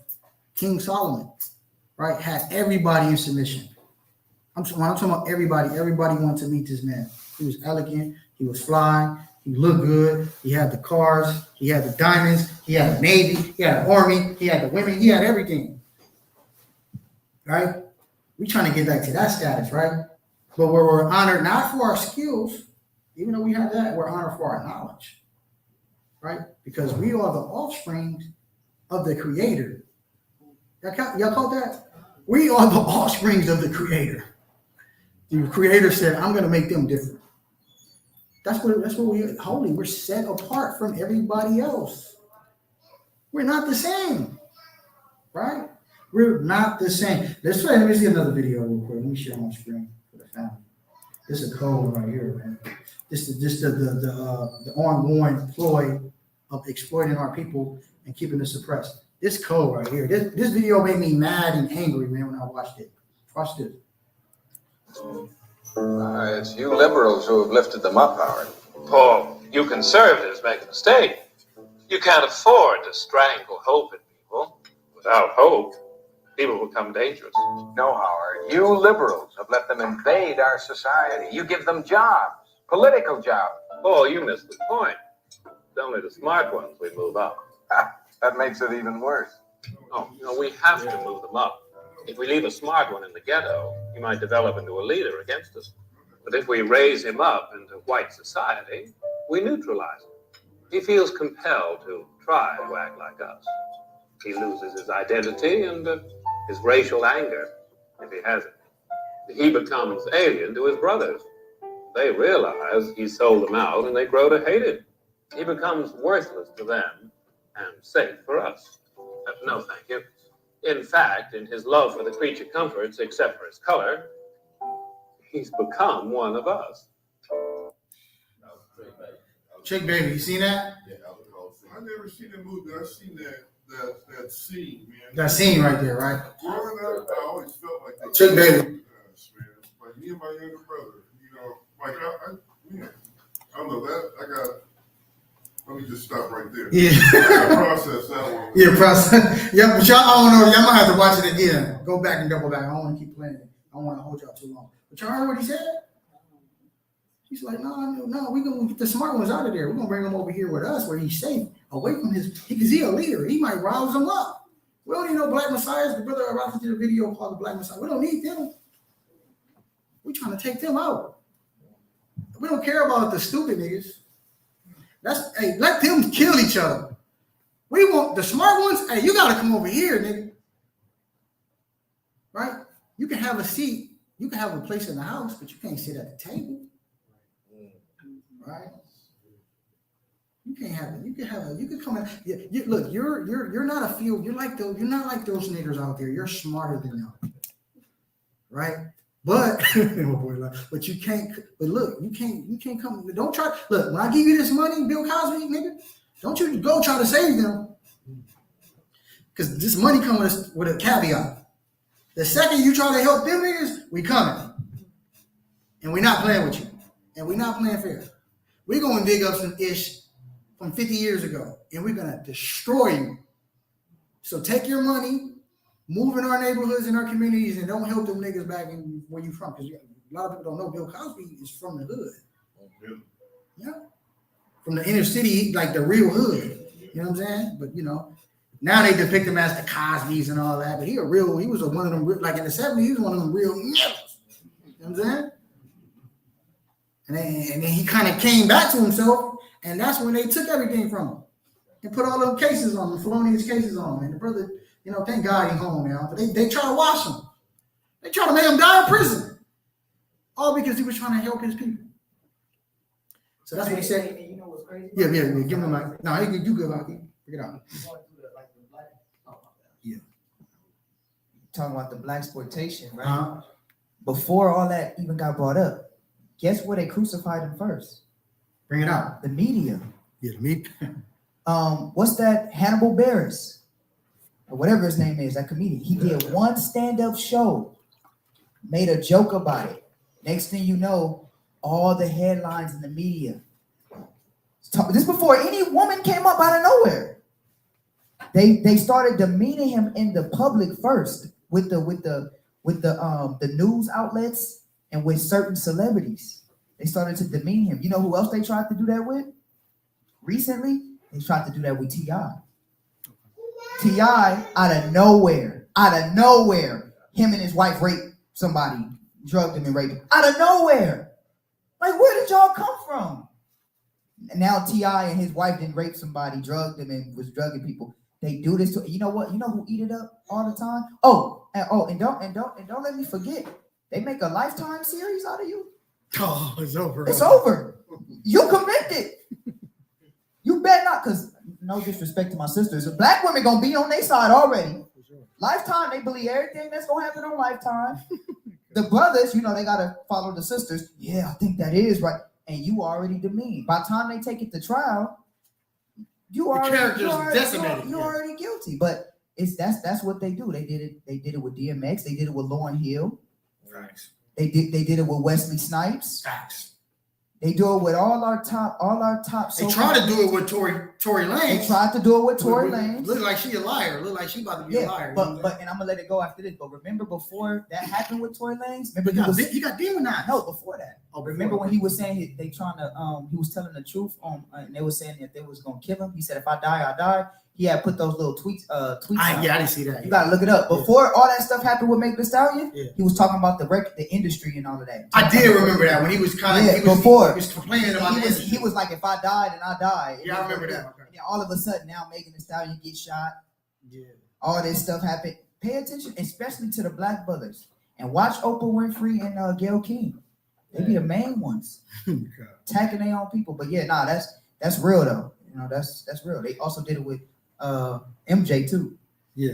Michael Jordan. Yeah, when he took his daddy out, right? Yeah. It's called the video we just watched. Yeah, I might have to process that, brother Victoria. I gotta process that. It's called The Illusion of Inclusion. Right? You feel like you included, but you're really not. It's called finesse. It's finesse. You think you want to do it, but you're really not. Nigga, you're the joke. We're laughing at you. We don't rock with you, nigga. We hate you. We want to kill you. We're just taking you out so you don't help them niggas over there on that corner. Esau's a demon. I don't know how anybody can try to save this demon. How? Lord in Christ. Give me Sirach 29. It's, you know, a lot of people are ignorant though. They don't know. They don't know because, like I said, Esau is good at painting himself as the great white hope. Now, no, I went to save those niggas in the projects. I gave them Section 8. I gave them welfare vouchers, right? I gave them opportunities. But you placed us here, nigga. We was doing fine on the western coast of Africa. You came and got us, and then you placed us here. And then you destroyed us, and you robbed us, and you killed my forefathers and my grandmothers, and you raped them. And then you got the nerve to say, "Oh, now I'm helping them out." Imagine that, right? You put me in this slavery, and then you're gonna be the same one to come and get me out of the slavery that you put me in. Isn't that sick? Maybe only to me. That's sick to me. That's crazy. That's a game. That's disgusting. Like they capitalize off all our inventions. You know, when Ratazan bought that out, you know how many brown and black brown and black inventors it was. Right. But the so-called white man had the patent to it. So sure. Still doing that to this day. Right? Y'all make the music, y'all create all the hits. We own the records and the mechanical records and the royalties. We're gonna eat forever. Warren G, that song, Regulator. You know how much money he made them white boys? He said, I forgot the number, but he said he saved Def Jam, as the big girl said, but he said I think it was a Saudi Arabian. It was another nation. It was a Saudi Arabian and Edomite. They got the mechanical records to that song. What is the regulator? Yeah. If you know like I know, that song, to a thing on regulate. That song, he said they made so much, they made so much money they can feed 4 or 5 generations off of him. And they can't even bust it down with him. Like, all right, I know I signed a bad deal, but can you bust it down with a nigga? Damn. Nah, you should have got your business right. That's how Esau looking at it. The other nations like, nah, we ain't busting nothing down with you. That's your fault. You signed the deal. Cold game, man. But they're a place of God, as they say, right? Read that out. This is the book of Sirach, chapter 20 and verse 29. Mm-hmm. Presents and gifts blind the eyes of the wise and stop up his mouth that he cannot reprove. The Lord said, presents and gifts destroy the minds of the wise people. And it sets you up. You ever heard something called hush money? I'm going to give you this hush money. You enlightening, Ratazan, but I'm going to give you this money. Don't go help them niggas in the projects. Take this money and just take care of your family, brother. Don't try to be a savior. Look out for your own. Just you and yours, nobody else. Hush money. And sadly enough, a lot of our black leaders took the hush money. Martin took it, and I love him. But Martin took it. I have a dream. He knew that was BS. He took that hush money. You know what I'm saying? But then, he kind of, at the end, that's why they had to chip him. You know what I'm saying? At the end, he started like, hold on, bro. I'm one of my people in this burning house, man. They ain't gonna never change. These demons is liars. They sold me a dream. Literally. This dream was a nightmare. And that's when they killed him. You notice how his speech started changing? He started getting a little more radical. Oh, we gotta kill this nigga, man. He too strong. He too powerful. He got white people following him. Now we gotta kill him. Sniper. Boom. National TV. Knocked him down. No, nobody got arrested. Right. Bring it up. Yeah, bring it up. He died in the hospital though. He didn't die on the balcony. Yeah. They killed him, They killed him in the hospital. They killed him. Yeah. They should. Yeah, you're not living. What? We're not gonna let you survive this. No. No way, Jose. Right. So it said the presents and gift destroy the minds of the wise. Y'all gotta be careful accepting a gift from your oppressor. Right. Read. Stay in the same chapter. Read verse 10 first, and then we're gonna read verse 9. Sirach chapter 20 and 10, and we're gonna read verse 9. I like it backwards. Watch this. Verse 10. There is a gift that shall not profit thee, and there is a gift whose recompense is double. The Lord said there's a gift that's not gonna profit you. You got a bag, you got a gift, so you thought, but that money in that bag had holes in it. It wasn't really what you thought it was. You know what I'm saying? It was a knockoff. Right? Sister, you thought you had the Birkin bag, OnlyFans, right? It's a knockoff. You have just destroyed your body. Your body is the holy temple. You know you got to pay for that. Destroying the holy temple of God. You bit into the fruits of lies. Right? Give verse 9 now. Was that sit on that? Yeah. Give verse 9 now. Verse 9. There is a sinner that have good success in evil things, and there is a gain that turneth to loss. There's a sinner that has good success, but it's evil what he did. That's why in the next sentence the Lord said, read verse 10 again in the top. Verse 10. There is a gift that shall not profit. You're not going to win. Treasures of wickedness, Proverbs 11, treasures of wickedness profit you nothing because you sinned to get it. You got it, but you had to piss off your creator to do it. Is that really a win? Savvy breakers? You know I have to slide that in. All right? Is it really a win? You got the bag, but you pissed off the creator, the maker to do it? You sure that's a win? I don't see that as a win. Right? Let me show y'all something. Watch this. Share my video again. Watch Oprah. Watch your girl Oprah. Ratakata brought her up with the spirit. Your girl Oprah. Hey, look. Give me Zechariah 11 and 5. Hey, watch what she went through. If you want to eat healthy and feel your best, you gotta try cassava. Cassava is the world's. I think Paula Deen was used as sort of like a symbol But I think lots of people use the word inappropriately all the time. Do you want to do it? Will you get her for a sit down? Will you talk to her? Get her? I don't know. I think, if she's ready to, when she's ready to talk. But, I think you have to, just like Lindsay was in a position where she wasn't ready to really make a decision about moving forward. I think you have to let the dust settle and figure out where you are and all of that before you can actually have a real conversation. Have you ever been called the N-word at any point in your life? I would have to say that racism for me doesn't show itself that way. Nobody in their right mind, unless they're a Twitter thug, is going to call me the N-word. You hear you see those fools on Twitter. Sometimes they say, yeah. She kind of flexed her. She did a little light flex. She like, I got a little power. You're not gonna call me a nigga to my face. I would destroy you. You know what I'm saying? That's what Oprah said. But look, watch what she said though, because she's still a nigga. Watch this. It's ridiculous things. But nobody in their right mind is going to do that to my face or in a way that, because true racism is being able to have power over somebody else. So that doesn't happen to me that way. It shows up for me this way. It shows up that sometimes I'm in a boardroom or I'm in situations where I'm the only woman, I'm the only African-American person within, 100-mile radius. And I can see in the energy of the people there, they don't sense that I should be holding one of those seats. I can sense that.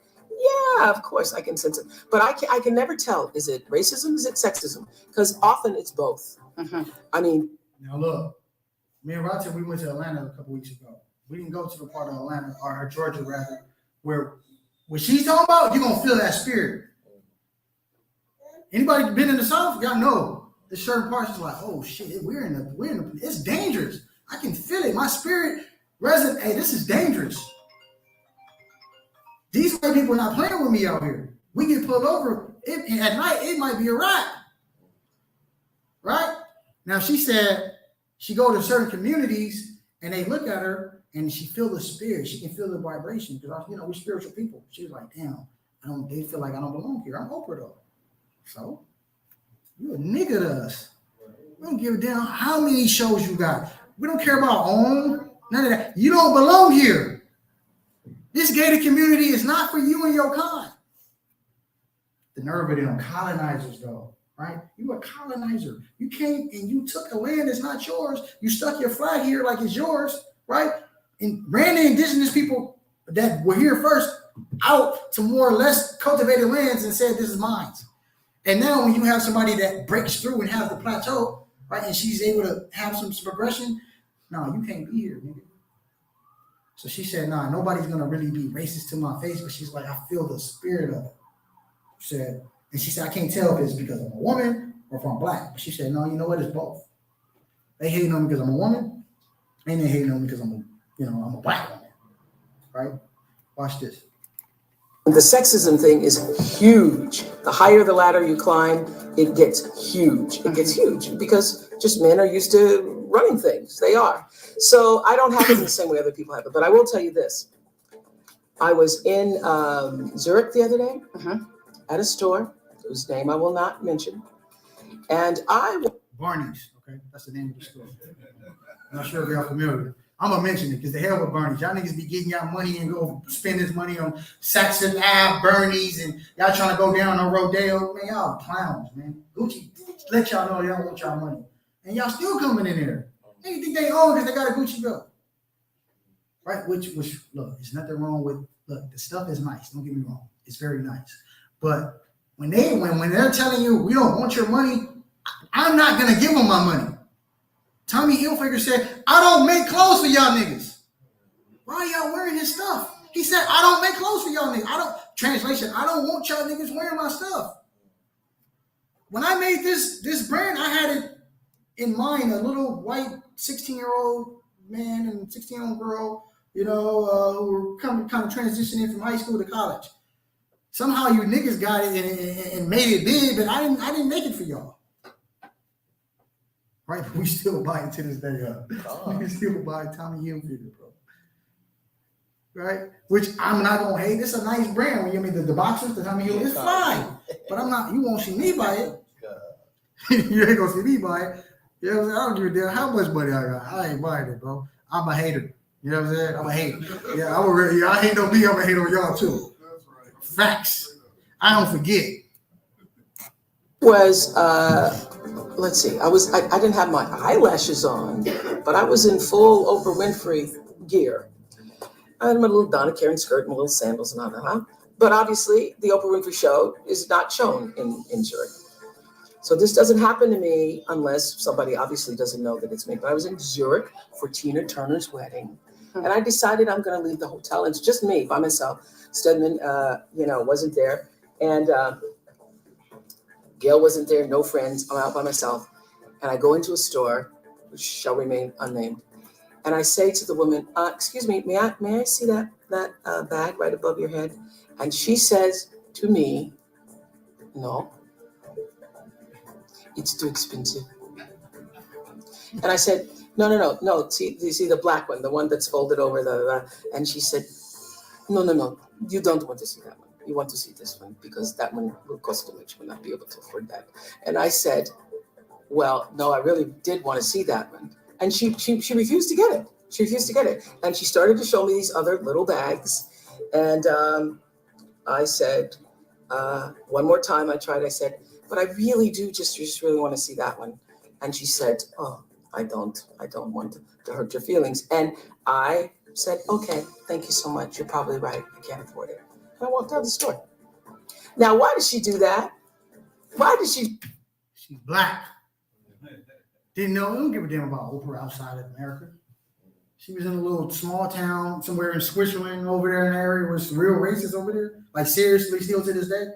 If you're not a white Switzerland, they hate you. A$AP Rocky asked him. He got thrown under the jail, man, for something light.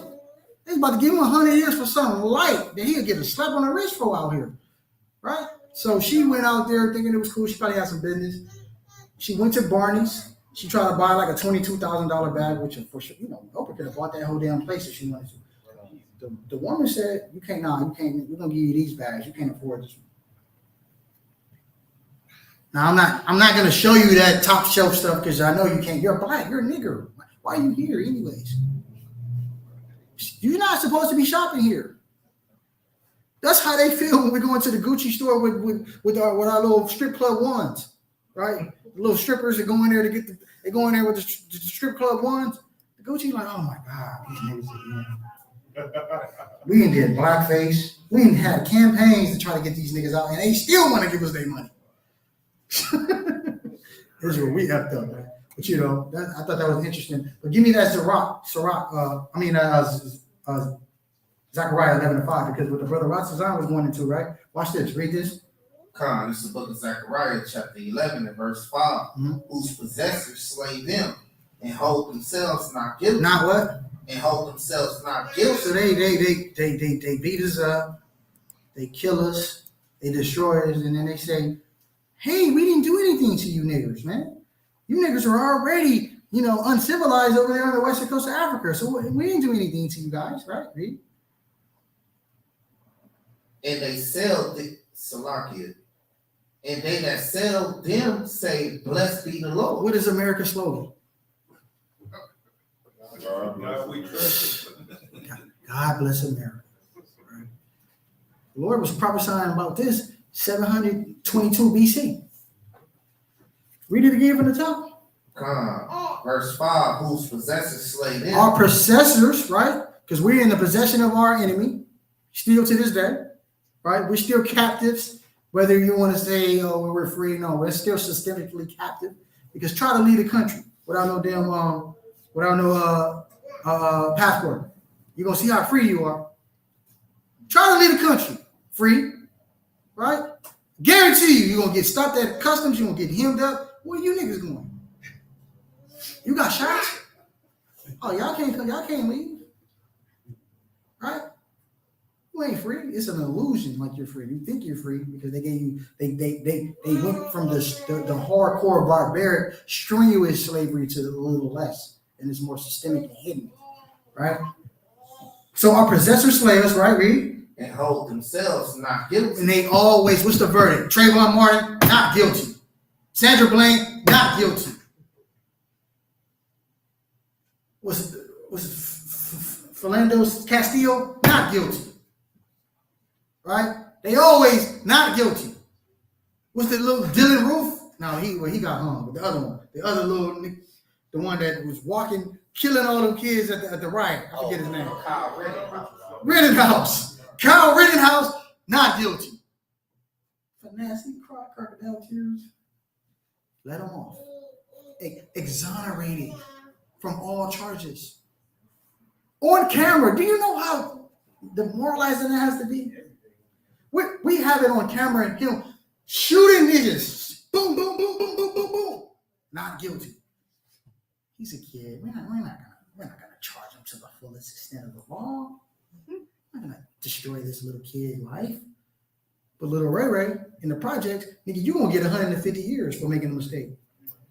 Your mistake gonna cost you. How many homies, Serge, we got? That's of our age. That's never come home. We lost on one case. We lost 7 homies. They ain't never come home. They all got 90 years and above. Life without parole. They can't make a mistake. But Cal Rittenhouse on TV, shoot he had an AR-15, bro. That's a military gun. That's a war machine. Not guilty, right?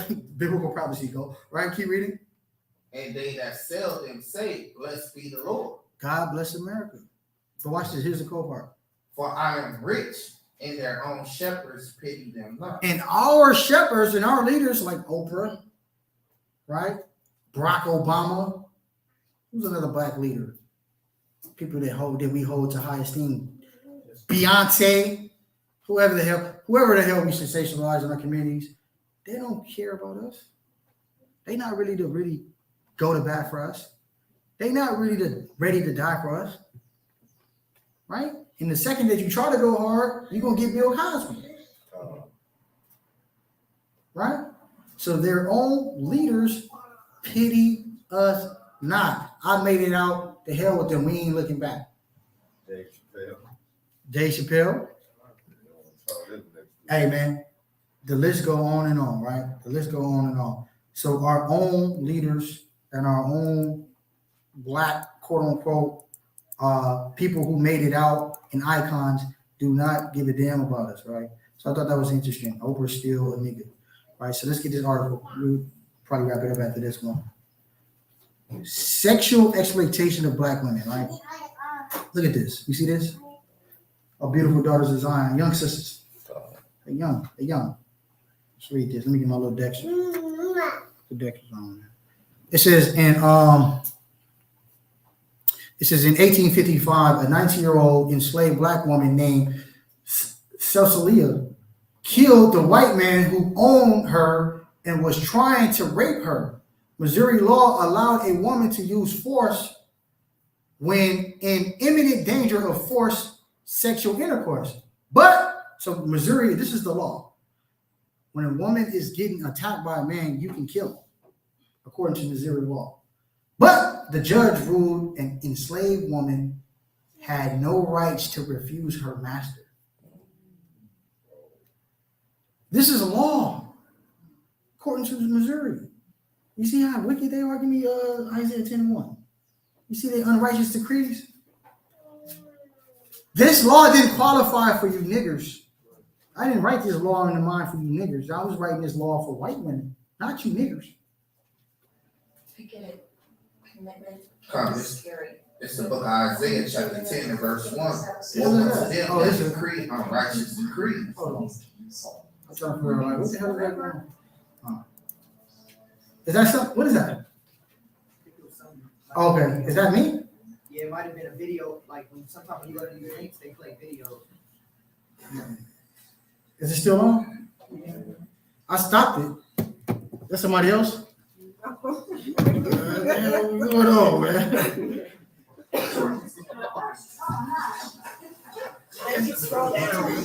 Is that me? Oh my God. Let me exit this. Jesus. They don't want me to read that article. I'm gonna have to read that article on the phone. We ain't gonna be able to share that one. Read it, it's a video that you just. That was your phone? Yeah. You sure? Your phone hooked up? Your phone not hooked up to it. That ain't So your that phone. was that you touching Harley? It's not your No, phone. that was a video. Yeah, it was I probably a was video. touching Harley.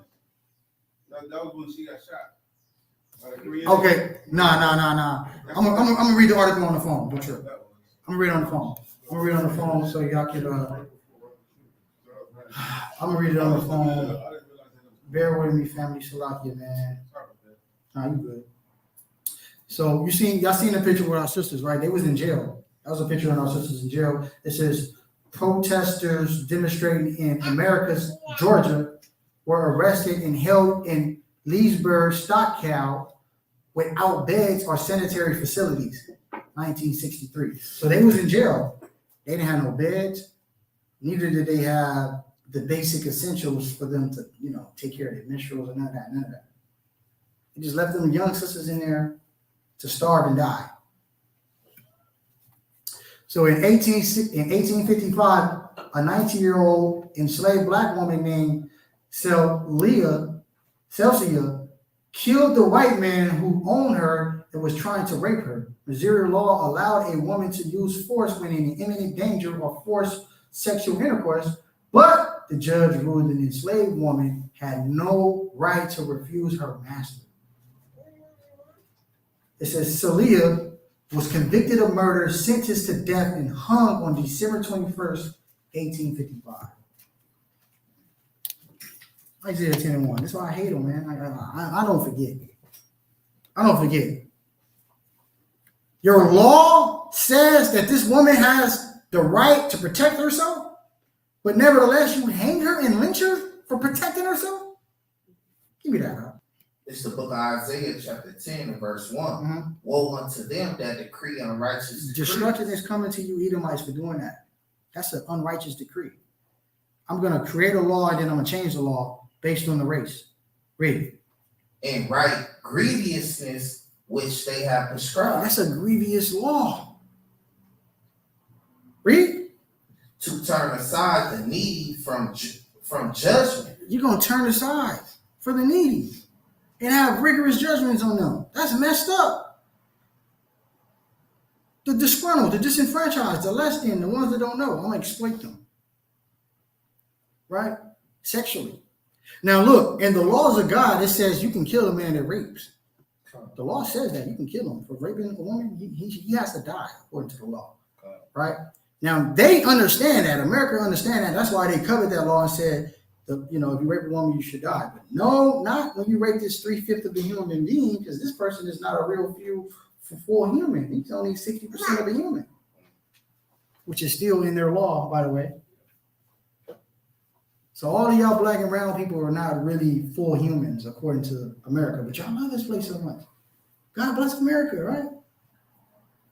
Why are you guys on the street corners going so hard on the Edomites, the white people? They're not like their ancestors. Y'all niggas is stupid. Y'all coons. Y'all sleep.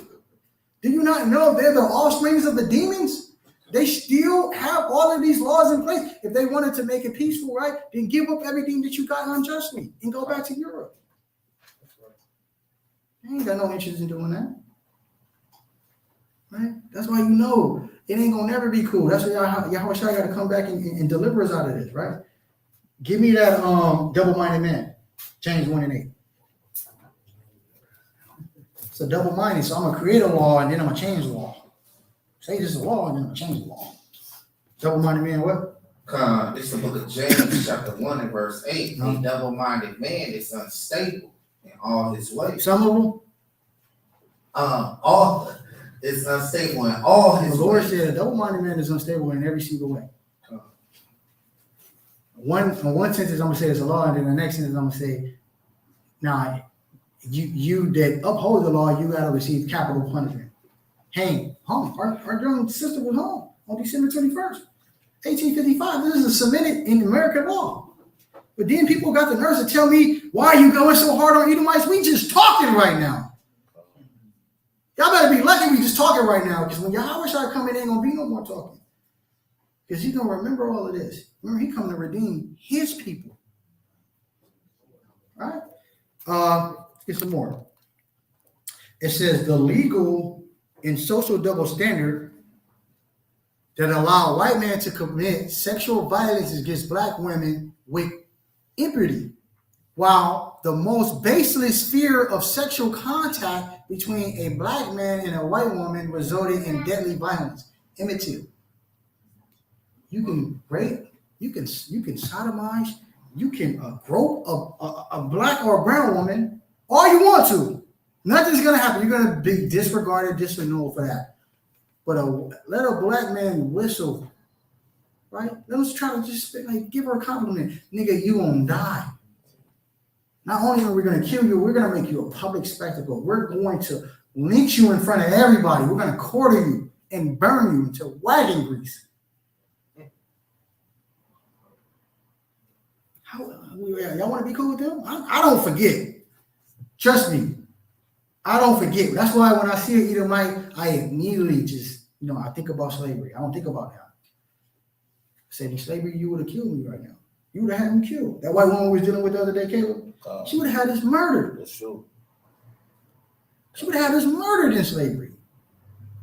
And when she leave off saying, you stupid black nigga. Yeah, that demon came out of her. When the brother was bringing out the fact, that doesn't matter. Jesus died for my sin. No, he didn't. He didn't die for you. He died for the Israelites.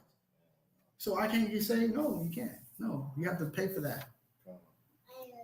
I don't want to pay for it. Well, you think we wanted to pay for the sins of our forefathers? We inherit their sins. Did we? I mean, maybe in the spirit, y'all got ears to hear. Maybe we was during the time of the wilderness. Maybe not. I don't know. You know what I'm saying? Y'all got ears to hear. Y'all understand. But nevertheless, this on the surface level, was we in the wilderness?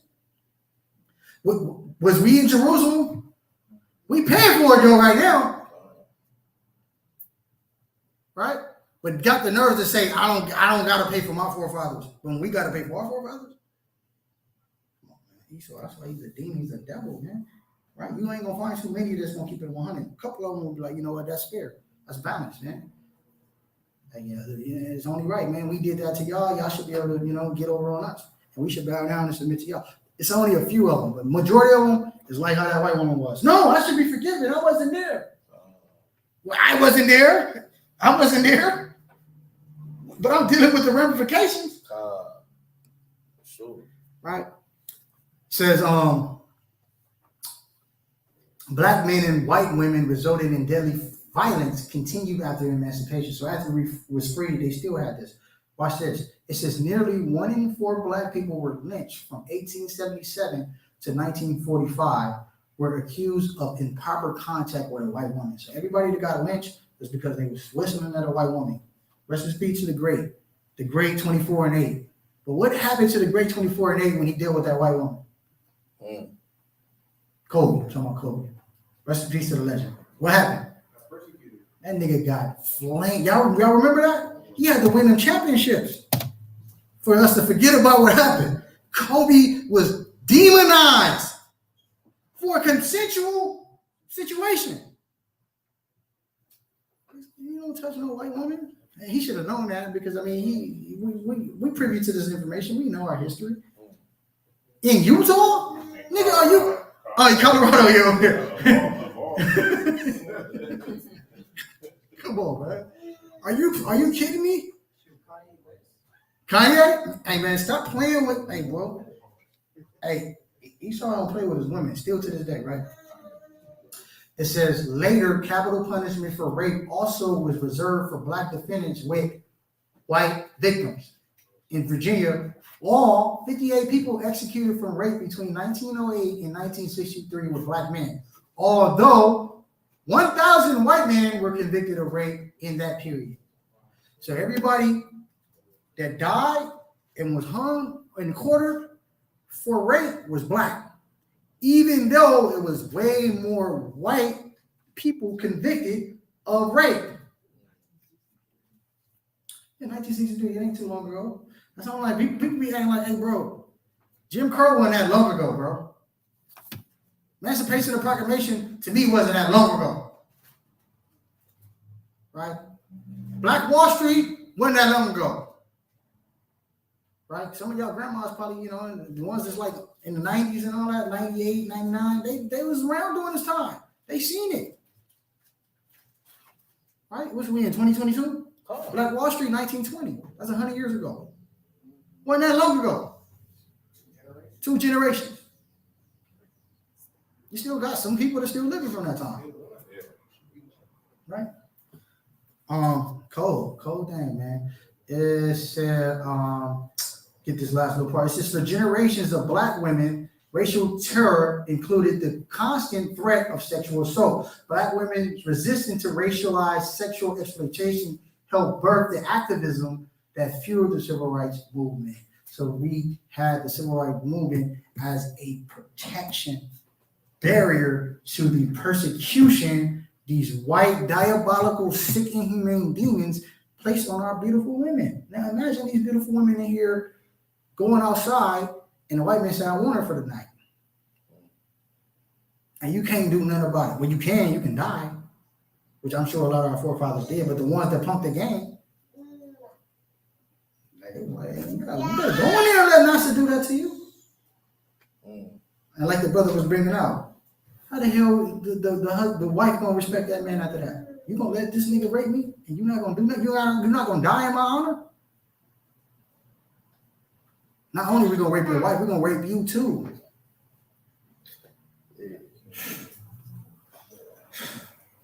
But then they want us to love Esau now.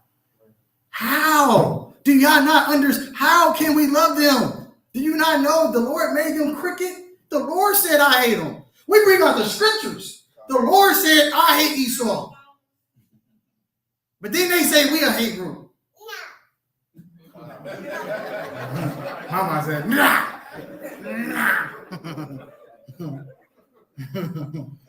Right?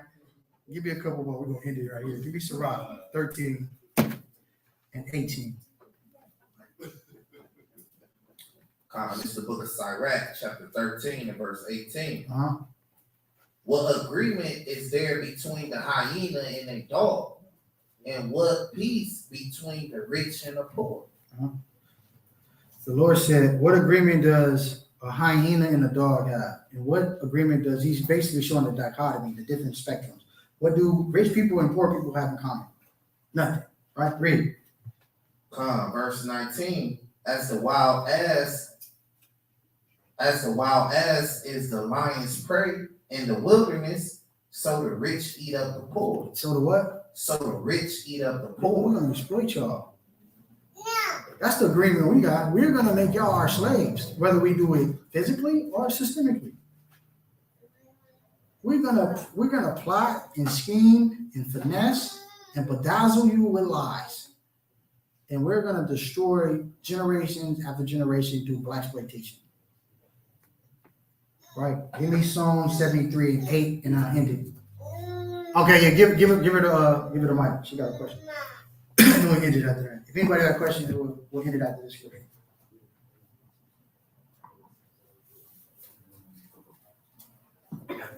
I just wanted you to read Jeremiah 13 and 23. Okay, come. We'll read it after this. Bring that up. It's the book of Psalms, chapter 73 and verse 8. Mm-hmm. They are corrupt and speak wickedly concerning oppression. Are they not corrupt? They speak wickedly concerning our oppressions. Like, hey man, that was so long ago. Would that white woman tell us, me aloud? You guys are whining. Stop whining.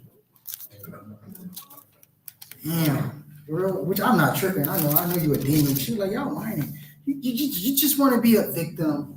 I am a victim. What the hell are you talking about? I am a victim of racial profiling, systemic racism. Me and my little brother, we driving in a little low keto. We in a low keto. We get pulled over, guns drawn on us and all that. Oh, you little, this when I was back, working out and all. And we got to put you in the back. How the hell I ain't commit no crimes.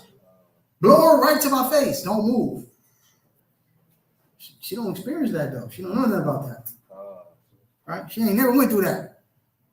They got the nerves to walk up and down Inglewood. I was so mad at my people. I'm like, y'all let these damn demons walk up and down our neighborhoods that we work so hard for. Inglewood is black owned. Not no more.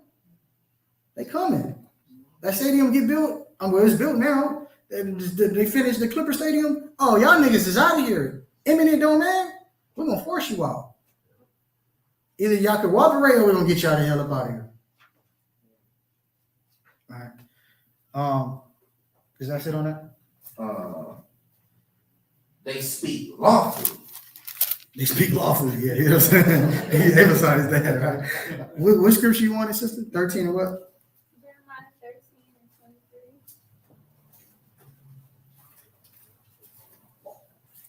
23. It's the book of Jeremiah, chapter 13, verse 23.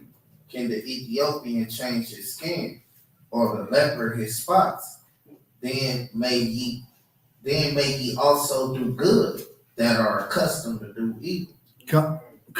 Yeah, they can't. Yeah, you're right. They can't change it. It's just naturally who they are. The Lord made them crooked, right? So he used the Ethiopians in this instance, but this pertaining to all the other nations. They're programmed to serve other gods. That's what they were created for. They were created to have their own little gods and do their own little thing, but Yahweh made us specifically to serve him. And we're married to his son, who the world calls Jesus Christ. So Israel don't understand, like, it's a blood in, blood out covenant. You know how niggas be in the hood like, nigga, I was born into this. No, you really born into this, though, for sure. Whether you accept it, like it, agree with it, disagree with it or not, you are born into a blood in, blood out covenant. Whether you want to accept it or not, I would advise you to accept it because there's good perks. The kingdom of heaven is waiting for you. Christ, the king of the earth, is going to be your power. And he's so generous, he said, everything my father gave me, I'm going to give it to my wife. Imagine a man that worked so hard, made his way up, got him a little baddie, right? And he's like, everything that I got, I'm going to give it to my wife. That's what Yahweh Shai did to us. He said, I don't call y'all servants, I call y'all friends. What do you do with a friend? Nigga, we busting this down together. I eat, you eat. Yahweh Shai said, I win, y'all win. The Father gave me everything, I'm going to give it to y'all. I'm going to give it to my bride. If you got ears and understand the analogy. Right? So that's all I got, Akim. I mean, hopefully y'all was edified. Was you edified? All praise the Most High.